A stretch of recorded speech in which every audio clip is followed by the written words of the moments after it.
This is the story of an industry and a crop that has done Kenya and the world more harm than good. It is a story of an industry that has fought every effort governments have taken to control it. An industry that has spent large sums of money to ensure that they retain their right to keep selling their toxic products. And even larger sums to create and retain new and more youthful customers. This is a story of an unrepentant tobacco industry and their efforts to avoid, delay, and dilute effective tobacco control policies. This is a story of poison peddlers. The year 2000, very few Kenyans knew about the dangers of tobacco use. So we wanted to tell people what is tobacco use, and what it does to the body. The Tobacco Control Act is actually based on the provisions of the Framework Convention on Tobacco Control. And we have demand reduction and supply reduction measures that are depicted in the Framework Convention, which you can find them in the Tobacco Control Act. Just to have an act was a big issue, because the industry tried all ways to make sure that they derail the MPs so that they do not pass the bill. Also, initially we used to have promotion of tobacco products, and the industry used to promote these products to school children. Like they would sponsor events, school events like the drama festival, sports in schools, and during such events, tobacco industry would introduce children to tobacco use, because this is the product that is advertising, that is sponsoring them, and then the children associate themselves with the success of that activity and therefore the product. Our Tobacco Control Law, Tobacco Control Act 2007, is one of the most comprehensive tobacco control laws in the world. It actually captures all the articles and the requirements of the Framework Convention on Tobacco Control. And this law has been enforced since 2008.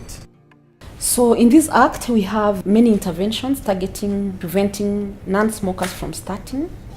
We have those that encourage smokers to stop smoking, and we have those that protect non-smokers from second-hand smoked tobacco from those people who are smoking. In 2003, we didn't have a law in place, but the efforts to ratify the Framework Convention were in place, and therefore a lot of people are still smoking. But after that, with the mobilization of government to support tobacco control and to ratify tobacco control framework treaty, a lot of awareness was created in the public on the harmful effects of tobacco, and we tried during that time to mobilize the public to support our initiative to have the government of Kenya to ratify this, to sign and ratify this treaty. The battle the industry has waged goes beyond the halls of parliament to the citizens on the ground. In places like Migori County, where most of the tobacco in Kenya is grown, the battle sometimes becomes a violent affair. One time, that was on 27th April 2009, when I had other visitors, that is the media. We were covering the economics of tobacco. We wanted to compare tobacco and other economic crops. So we went to Korea. We interviewed the very high-powered people, the Ministry of Health, the people from environment and what have you. So when we came to Migori, good luck. The media people met the farmers who are now bringing their tobacco for sale. The manager of Alliance One, by the name Crispino Otieno, was informed that certain people are interviewing some farmers about tobacco. So he came. He came in his vehicle very, very fast. So when he noticed me, he knew that it was me who had brought these people. He took a very big stick and beat me properly until I fell down. From then, I have sustained injury. From there, I cannot run, I cannot move. The whole of this thing was bent. In Kenya, cultivation of tobacco for commercial purposes takes place mainly in Migori and Homa Bay counties. It is grown by more than 20,000 farmers on around 15,000 hectares of land.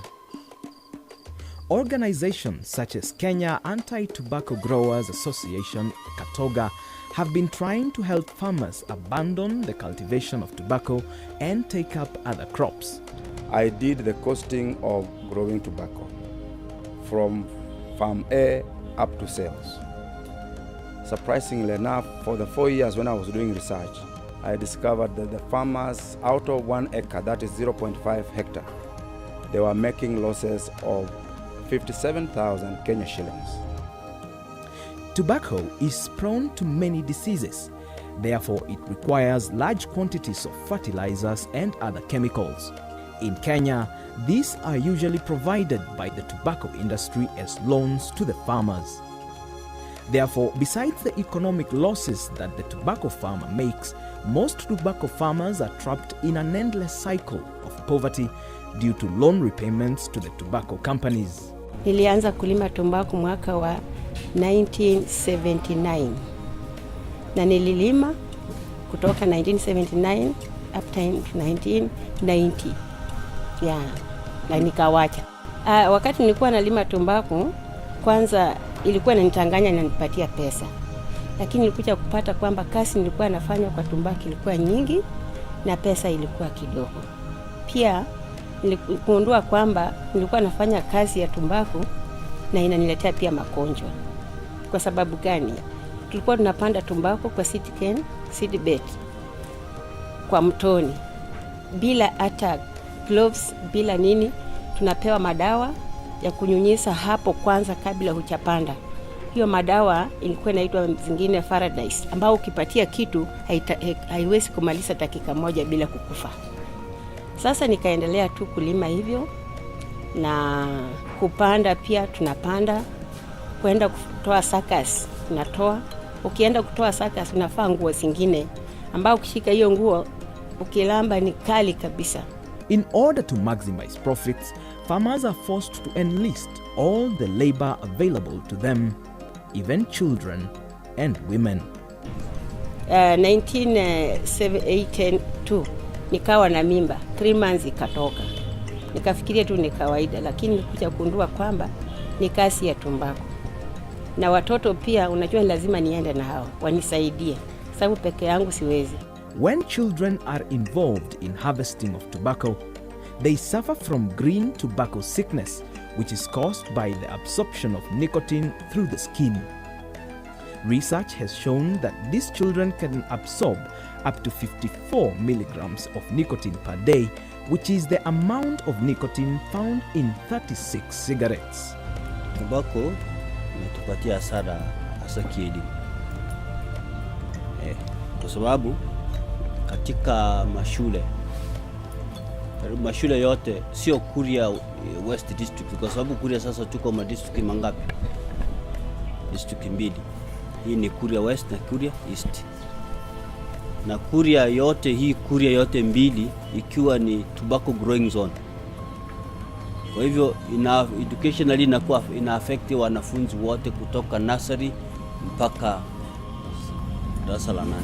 About 600 million trees are cut down every year to produce tobacco products. Curing is a very difficult process. Actually, in tobacco production, I find curing to be one of the most problematic activity that farmers face. Curing is a process of making the tobacco leaf, actually converting the tobacco leaf from a wet condition to a dry condition, viable to be sold to the company. It is a process that involves actually you harvest tobacco, you store them for them to ripe. The leaves, actually they are harvested while green. They are stored for them to turn yellowish in color. And after they have turned yellowish in color, they are sewn into sticks and then suspended in a curing band. A curing band is a hat whereby all the activities of tobacco, actually the process of turning it from yellow, green yellowish to golden brown is done.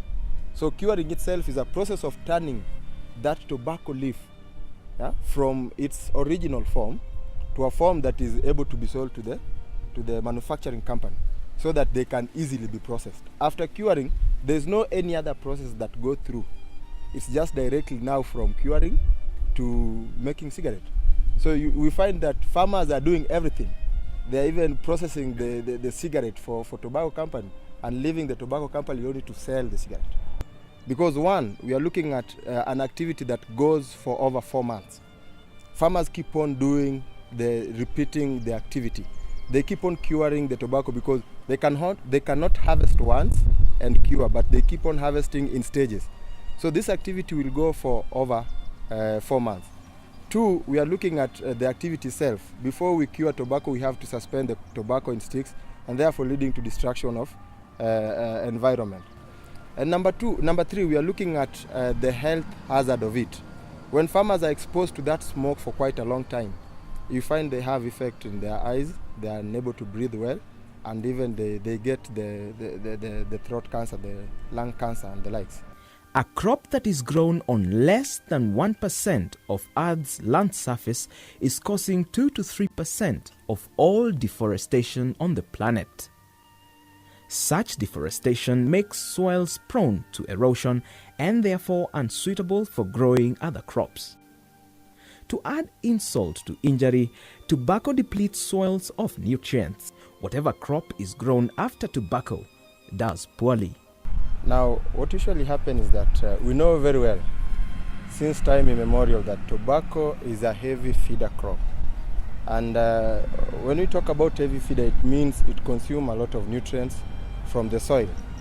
And when the nutrients have been depleted, any other crop cannot germinate very well in that soil. It is estimated that 10 to 20 million people worldwide can be food secure if food crops are grown instead of tobacco.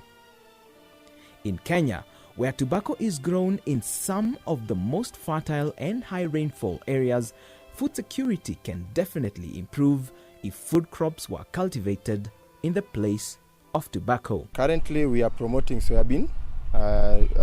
Its benefit is that it's a leguminous crop. It has rhizobium and it can be able to fix nitrogen in the soil. Second is that this crop is easily decomposable. Actually, when you harvest it, you don't go with the leaves back to the farm. We also have sweet potatoes that we have been trying to promote in this part of Kuria. The crops are well and they can also be used as fodder for animals. We are also encouraging farmers to grow watermelon and other similar horticultural crops that are high returning. The market for soybean is there, the market for sweet potato is there, the market for watermelon locally, it is there. So there are crops that are competing very well with tobacco, with very little labor used and very little inputs required. No chemical. Most of these crops like soybean, we don't require application of chemicals. The Act provides for other crops that can be used to replace the tobacco growing. And this role is squarely rested on the Ministry of Agriculture. And I think they are also doing something. I've heard about 2 crops being proposed to replace tobacco growing in parts of South Nyanza. I think that is where it is being grown in large scale. So when we look at the cost benefit, we find that soybean, actually sweet potato, watermelon and other horticultural crops are doing much far better than tobacco. At least 1/5 of all Kenyan population uses tobacco products. In fact, it is estimated that 8 billion cigarettes are consumed in Kenya per year. At an average cost of 5 shillings per cigarette, Kenyans spend 40 billion shillings on cigarettes per year. Tobacco use affects health and causes death it has been known that half of the users of tobacco will definitely die as a result of tobacco use. It is estimated that the tobacco industry remits 8 billion shillings to the government every year. If we have 1 billion from the tobacco tax, directly and indirectly we spend 3 times to actually mitigate the environmental, social and the economic costs of tobacco consumption in the country. So anytime we have to look at the issues and be able to distill them. Don't just celebrate when you have 1 billion directly coming to the exchequer, yet you have to spend 3 times to mob the effects. And as we all know, that all Kenyans have a right to the highest standard of health. The only way this can be achieved is if we have a comprehensive implementation of the Tobacco Control Act of 2007. In 2004, Kenya ratified the World Health Organization Framework Convention on Tobacco Control. Around 1995, the world looked at these dates that were as a result of tobacco use and came up with a decision to the World Health Organization, can you do something? And the Director General started the movement on tobacco control. The negotiations took place from 1999 up to 2003, where the Framework Convention on Tobacco Control was formed. It was accepted in 2003 by World Health Organization. Now, when we talk of World Health Organization, it is a member state. The organization itself is a secretariat of the member states, 194 member states, where Kenya is one of them. We signed and ratified this public health treaty in 2004. And after doing that, we subsequently domesticated the treaty through the enactment of the Tobacco Control Act 2007. In 2007, Parliament passed the Tobacco Control Act into law. The act fell short of declaring streets as a public place, and this is the biggest public place that we have ever seen. If you walk around the streets in Nairobi here now, but I'm very proud that at the bus stop we have a place marked for smokers. The board, in its role to advise the minister, has picked that one, and I believe when a session provides itself, the minister will be advised accordingly to have even the streets gazetted as public places, and so from there we will not be seeing helter-skelter smoking even on the roads. In restaurants, those are public places and it is prohibited. And for the purposes of bars and restaurants, the proprietor is supposed to designate a smoking zone, such that if somebody feels like smoking, he would walk to the smoking zone. Reason being that I would be in the restaurant and I am not a smoker, but we understand that the effect of cigarettes presents itself heavily on the passive smokers rather than the active smokers. So we are trying to protect the passive smokers from the effect of the smoke. FCTC and Article 5.3 clearly spells out that parties, that is governments, Kenya was the second one to ratify, should take measures to protect public health policies from tobacco industry, the commercial interest of the tobacco industry. 1 in every 5 school-going children between the ages of 13 and 15 uses tobacco products. This is true for both boys and girls. This is in spite of the sale of tobacco products to minors being outlawed. I've been smoking for the last 5 years. It's something that I picked up when I was in uni. And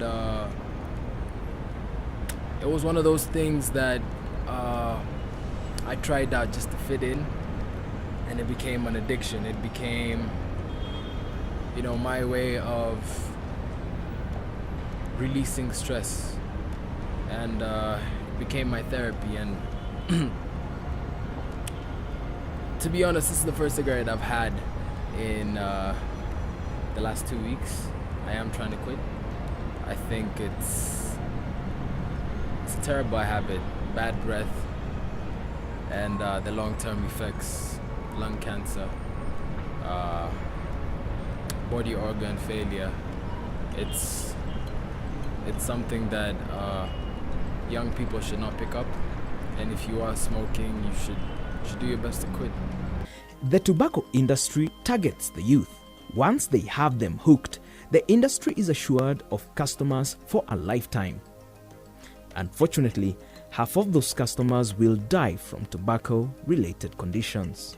The other thing is that the industry, the way it has behaved in the past, is that they have taken mechanisms to actually distort facts, like the scientific evidence that their products causes cancer, it causes cardiovascular diseases, and all it's actually a risk factor for the 6 of the 8 non-communicable diseases. And it is a product, actually, if you use it as prescribed by the industry, you are assured of its consequences, and that is death, disability, and disease. Every year in the world, over 6 million people die of tobacco-related diseases. 600,000 people die of diseases that are associated with second-hand smoke. These are people who are non-smokers, but are inhaling smoke coming from another person. This is what we call environmental exposure to tobacco smoke. And that is why member states of World Health Organization in 2003 passed or adopted the World Health Organization Framework Convention on Tobacco Control. When one uses tobacco in any form, it is harmful. How? If I am an active smoker or user of tobacco product, at the end of the day, I'll have the effects of tobacco, and it affects every organ in the body, starting from the head up to the toe.